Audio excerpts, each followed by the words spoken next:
Bhim army Bharat একতা mission Amarpur বিভাগের উদ্যোগে আজ মঙ্গলবার অমরপুর স্কুল কমপ্লেক্স সংলগ্ন এলাকায় ভারতরত্ন ডক্টর ভীমরাও রামজি আম্বেদকরের ১৩৬তম জন্মবার্ষিকী যথাযোগ্য মর্যাদায় উদযাপিত হয়।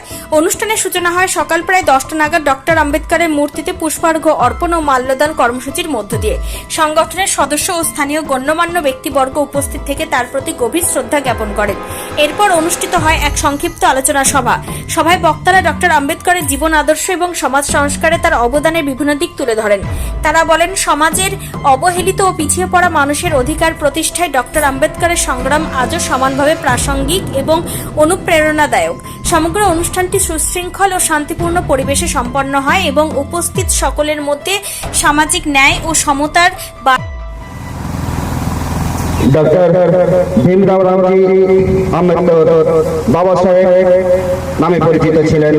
তিনি ভারতীয় সংবিধানের প্রধান স্থপতি, প্রখ্যাত আইনবিদ, অর্থনীতিবিদ এবং সমাজ সংস্কারক। দলিত ও অনগ্রসর শ্রেণীর অধিকারের জন্য আজীবন সংগ্রাম করা বাবা সাহেব স্বাধীন ভারতের প্রথম আইনমন্ত্রী ছিলেন। অস্পৃশ্যতা দূরীকরণ এবং সামাজিক সমতার জন্য তার অবদান অতুলনীয়। তিনি একজন নেতাই ছিলেন না, তিনি ছিলেন সামাজিক ন্যায় বিচার, নারী অধিকার এবং আধুনিক ভারতের অন্তর্ভুক্তিমূলক গণতন্ত্রের অন্যতম প্রবক্তা।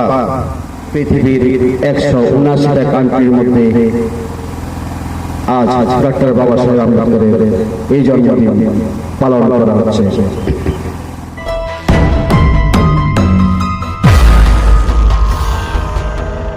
নিজস্ব প্রতিনিধি রিপোর্ট, অমর বার্তা।